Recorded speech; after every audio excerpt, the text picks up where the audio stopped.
मेरे लिए अत्यंत सौभाग्य का विषय है। बिहार की प्रतिष्ठा अलौकिक प्रतिष्ठा है।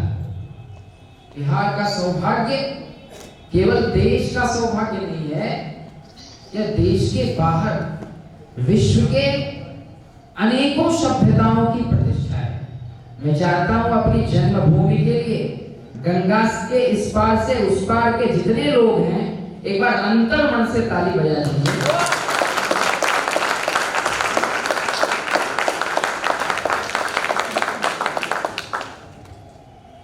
मैं देश की कविताएं पढ़ता हूं और सबसे पहले मुझे बुलाया गया, मुझे अपने शब्दों को आपके बीच अर्पित करने का सौभाग्य प्रदान किया गया। प्रथम आप जिस कवि को सुनते हैं उसे अगर मन से सुन लेते हैं तो दूसरे कवियों का मनोबल स्वतः उच्च हो जाता है, स्वतः बढ़ जाता है।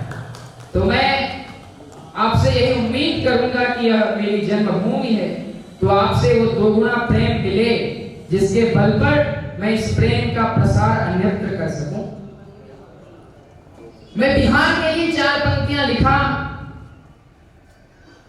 लेकिन उससे पूर्व जिस प्रसिद्ध पुरुष की हिंदी साहित्याकाश के यशस्वी सूर्य का आज जन्मदिन है, वो केवल कविता के लिए हमारे प्रिय नहीं है, उन्होंने हमारे परम प्रिय आराध्य भगवान श्री रघुनाथ जी की भक्ति को केवल भारत नहीं बल्कि भारत से सुदूर विश्व पटल पर प्रसारित किया। और इस बिहार से कुमार विश्वास के जन्मदिन पर जाने वाला यह संदेश विश्वव्यापी होगा। तो मैं इस बिहार की ओर से कुमार सर के लिए 4 पंक्तियां पढ़ता हूं, और यहां अगर वास्तव में बिहार के लोग हैं तो उस बिहार के गौरव गेय पर अपनी तालियां बजाएं मेरी अगली पंक्ति पर कि इतिहासों के शिलालेख पर क्या बिहार मिट पाएगा? इसके यश गौरव की गाथा जग में कौन भुलाएगा? जिसने अंग्रेजों के आगे पहले सीना तान दिया, जिसने अंग्रेजों के आगे पहले सीना तान दिया, बाबू वीर कुंवर सिंह जैसा प्रबल पुत्र बलिदान किया। जिसने अंग्रेजों के आगे पहले सीना तान दिया, बाबू वीर कुंवर सिंह जैसा प्रबल पुत्र बलिदान किया। कि जिस धरती की अज्ञानी दुनिया को जिसने लोकतंत्र का पाठ दिया, जिसने चंद्रगुप्त जैसा पौरुष प्रचंड सम्राट दिया, जब सत्ता मदान्ध हुई दिल्ली ने अकड़ दिखाई, जब सत्ता मदान्ध हुई दिल्ली ने अकड़ दिखाई, तब बिहार से जयप्रकाश ने ही आवाज उठाई।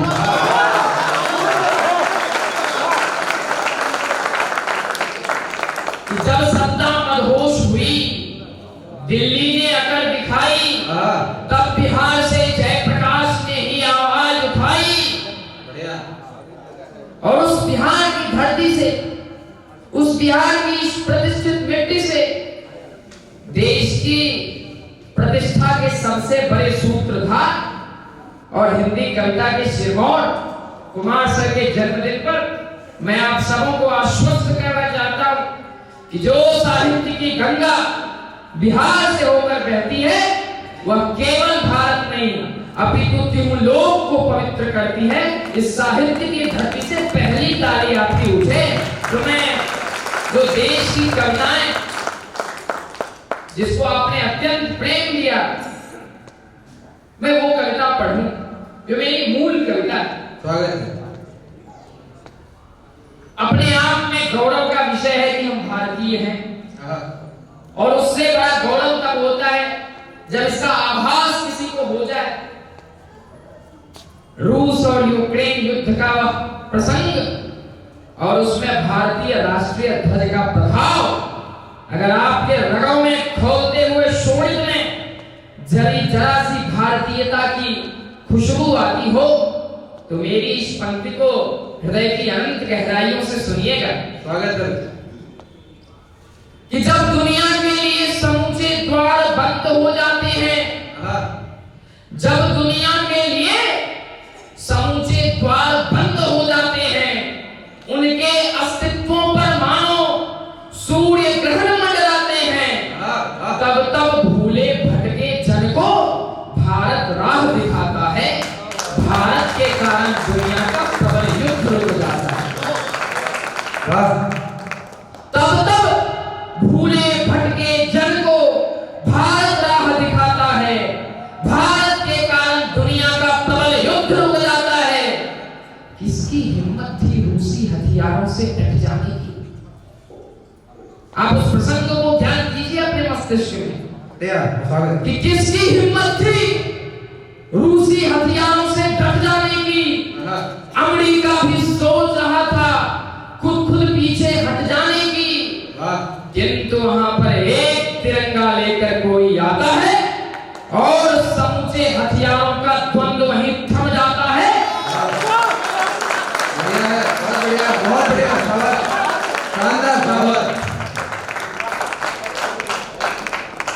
अमेरिका बार बार सोचता है कि दुनिया में उथल पुथल हो, उसकी पुरानी आदत है।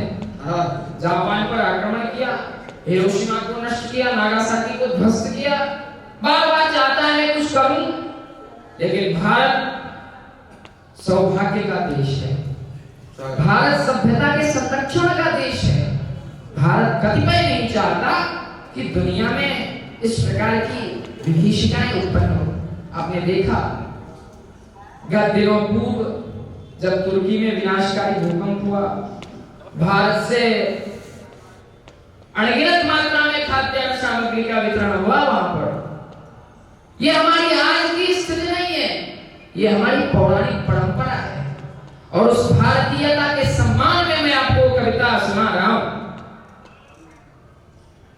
कि जब दुनिया के लिए समूचे द्वार बंद हो जाते हैं, उनके अस्तित्वों पर मानो सूर्य ग्रहण मंडराते हैं, तब भूले भटके जन को भारत राह दिखाता है। भारत के कारण दुनिया का प्रबल युद्ध रुक जाता है। किसकी हिम्मत थी रूसी हथियारों से डट जाने की? अमेरिका भी सोच रहा था खुद पीछे हट जाने की, किंतु वहां पर एक तिरंगा लेकर कोई आता है और समूचे हथियारों का द्वंद्व वहीं थम जाता है कि जब तक वहां तिरंगा लेकर पार नहीं कर जाता था, तब तक कोई रूसी सैनिक वार नहीं कर पाता।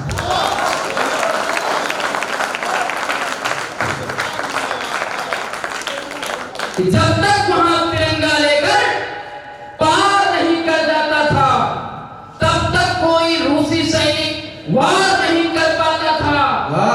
अफगानी पाकिस्तानी जब भूखा प्यासा मरता है, अफगानी पाकिस्तानी जब भूखा प्यासा मरता है, अन्न और जल के कारण दुनिया से मिन्नत करता है, तब मानो उनके सारे किए पाप खुल जाते हैं। भारत माँ के अन्न कोश के बड़े द्वार खुल जाते हैं। बहुत बढ़िया धन्यवाद। ये अफगानी पाकिस्तानी जब भूखा प्यासा मरता है, अन्न और जल के कारण दुनिया से मिन्नत करता है, तब मानो उनके सारे किए पाप खुल जाते हैं। भारत माँ के अन्न कोश के बड़े द्वार खुल जाते हैं। जिस धरती ने कोश लुटाकर खुद कंगाली मोल लिया, जिस धरती ने कोश लुटाकर खुद कंगाली मोल लिया, सकल जगत को खुशी बांटकर खुद बदहाली मोल लिया, उसका बेटा इतना सस्ता बिकता है बाजारों में, रोज ईमान गिरा करता है टीवी में, अखबारों में। उसका बेटा इतना सस्ता बिकता है बाजारों में रोज ईमान गिरा करता है टीवी में, अखबारों में, कि जिस धरती पर राधा कृष्ण के प्रेम की प्रबल निशानी है, जिस धरती पर राधा कृष्ण के प्रेम की प्रबल निशानी है, उस धरती पर 35 टुकड़े की भी अजब कहानी है।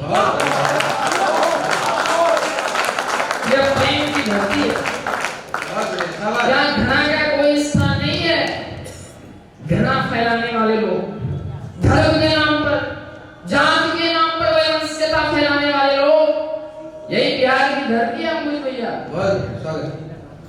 मैंने जिक्र किया पहली पंक्ति में, जब सत्ता मदहोश हुई, इछलाई, दिल्ली को लगा कि हमारी सल्तनत के आगे कोई कुछ नहीं, तब थोड़ी सी अंगड़ाई थी बिहार की धरती में। बवंडर उठ गया था देश में, और उस बिहार की धरती से जब दिनकर आवाज उठाते हैं कि सिंहासन खाली करो की जनता आती है, तब देश को सोचना पड़ता है कि बिहार का क्या मौलिक स्थान है विश्व में, देश में। और उस बिहार की धरती के आप लोग हैं, हमारे बीच युवाओं की उपस्थिति है। माइंड वॉश किया जाता है युवाओं का, उन्हें बतलाया जाता है किस प्रकार की स्थिति है। मुझे लगता है कि समय का अभाव है। मैं प्रथम कवि के रूप में आपके बीच आया, लेकिन जब देश की बातें होने लगती है तो लगता है हृदय का उद्गार खुलता जाए, मैं भारत माता की वंदना गाता जाऊं, फिर रुकने का मन नहीं होता। मैं मात्र एक कविता जो मेरी विशेष प्रिय है, 4 पंक्ति आपको समर्पित करूं। यहाँ युवाओं की उपस्थिति है। एक एक युवा को रग में स्वाभिमान भरना होगा। भारत मां के खातिर रण में डट करके लड़ना होगा कि जय श्री राम का नारा केवल है केसरिया माटी में, वंदे मातरम गूंज रहा है अब कश्मीरी घाटी में।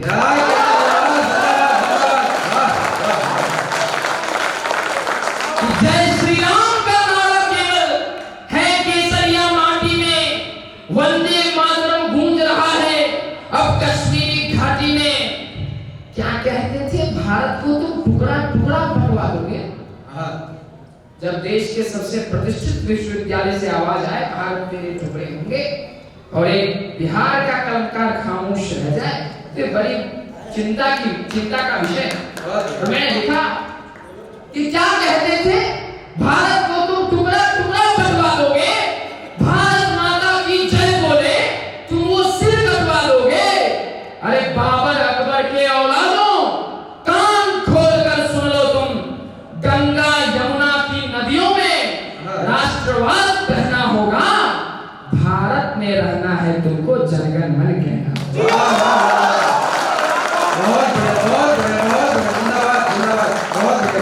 गंगा यमुना की नदियों में राष्ट्रवाद कहना होगा, भारत में रहना है तुमको जनगण मन कहना होगा।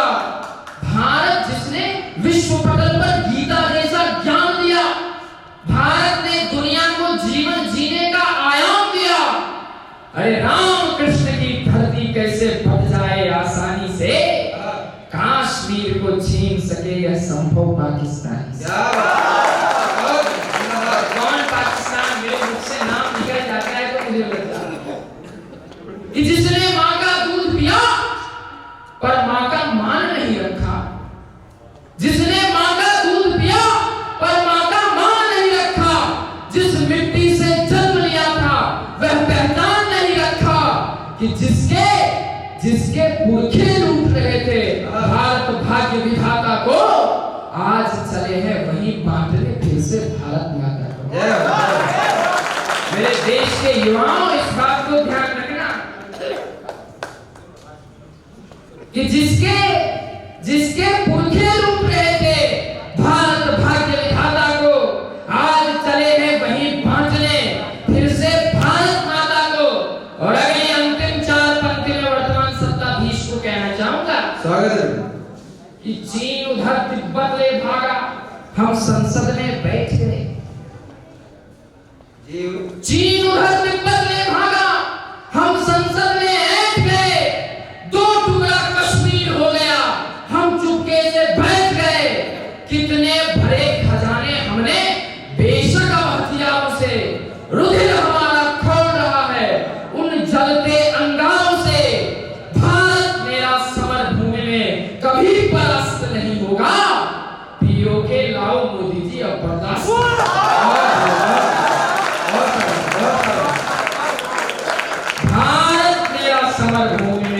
कभी परास्त नहीं होगा। पीओ के लाओ मोदी जी अब बर्दाश्त